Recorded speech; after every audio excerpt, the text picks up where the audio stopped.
আসসালামু আলাইকুম। আমার প্রিয় বঙ্গবন্ধু সৈনিকরা, আওয়ামী লীগের তৃণমূলের কর্মীরা, বঙ্গবন্ধুর কন্যা জননেত্রী শেখ হাসিনার পতন হয়েছে 2 বছর। আর এই ছিল সেই মাস, জুলাই মাস। আর এই জুলাই মাসে কিছু ঘটনা ঘটছে যা পৃথিবীর ইতিহাসে খুবই বিরল।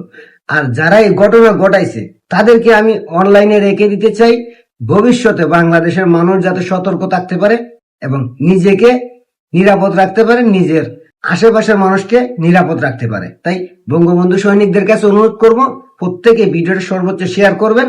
আর আমি আপনাদেরকে ধন্যবাদ দিতে চাই, কারণ আপনারা আমাকে এতটাই ভালোবাসা দিয়েছেন। এই 1 মাসেই আমার নতুন পেজের ফলোয়ার 50,000 ডান হয়ে গেছে। কিন্তু এখানে একটা দুঃখ আছে। দুঃখটা হইলো 1 মাসে 50,000 ফলোয়ার ডান হয়েছে, কিন্তু আমার ভিডিওতে 50টা কমেন্ট হয় না। এটা আমার একটা দুঃখ। আশা করি আপনারা কমেন্ট করে আমার এই দুঃখটা দূর করে দিবেন। এবার আসুন, আমি কাদেরকে পরিচয় করাই দিতে চাই।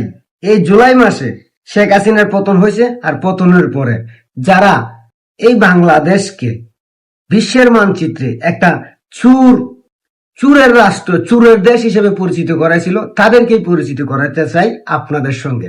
আমার স্ক্রিনে যাদেরকে দেখতেছেন, এরা প্রত্যেকেই জুলাই আন্দোলনের চুর। এই চুরদের আপনারা চিনে রাখেন, একদম ভালো করে চিনে রাখেন। কারণ যারা জুলাই আন্দোলনের পর গণভবন থেকে একটা হাঁস, একটা মুরগ, একটা ডিম, একটা কলম, একটা বইয়ের লুট সামালতে পারে নাই, লুটপাট করার জন্য গণভবনে চলে গেছে, তাদের সঙ্গে যদি আপনাদের আত্মীয়তা হয়, বন্ধুত্ব হয়, যে কোনো ধরনের সম্পর্ক হয়, তাহলে বুঝেন আপনাদের কত বড় বিপদ হইতে পারে। যারা গণভবনে লুটপাট করতে যাইয়া এই প্লেট, কলম, থাল বাটি, হাঁস মুরগ, ফ্রিজের মাছ মাংস চুরি করছে, তাদের সঙ্গে যদি আপনাদের বন্ধুত্ব হয়, তাহলে চিন্তা করেন আপনি কতটা ঝুঁকিতে থাকবেন। তাই আপনাদের কাছে অনুরোধ করব, যাদেরকে স্ক্রিনে দেখতেছেন প্রত্যেককেই চিনে রাখেন। ভুলেও এদের সঙ্গে কোনো ধরনের সম্পর্ক করবেন না, এদের সঙ্গে বন্ধুত্ব করবেন না। কারণ যারা গণভবনে লুটপাট করতে গেছে, তারা কখনোই দেশপ্রেমিক হইতে পারে না, ভালো মানুষ হইতে পারে না, ভালো পরিবারের সন্তান হইতে পারে না। আর আমি আশা করব আপনারা নিশ্চয়ই এই চুর বাটপাড়ার সঙ্গে বন্ধুত্ব করবেন না, চুর বাটপাড়ার সঙ্গে কোনো ধরনের সম্পর্ক করবেন না, চুর বাটপাড়দের কাছে নিজের ছেলে মেয়েদের বিয়ে দিবেন না, বিয়ে করাবেন না। এটা আমি আশা করি।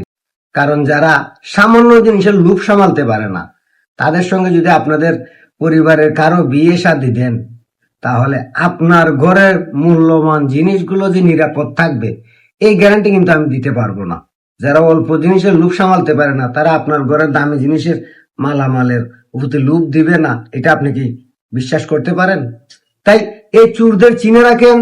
জুলাই আন্দোলনের চুর, যারা চুরি করে সারা পৃথিবীর কাছে এই বাংলাদেশকে একটা চুরের রাষ্ট্র, চুরের দেশ বলে পরিচিত করাইছিল এই জুলাই মাসেই। আর তাই এই জুলাই মাসে আমি আপনাদেরকে পরিচয় করাই দিলাম বাংলাদেশের বিখ্যাত বিখ্যাত চুরদের। এই চুরদের চিনে রাখেন আর সতর্ক থাকেন। এটা হলো বাংলাদেশের মানুষের কাছে আমার অনুরোধ।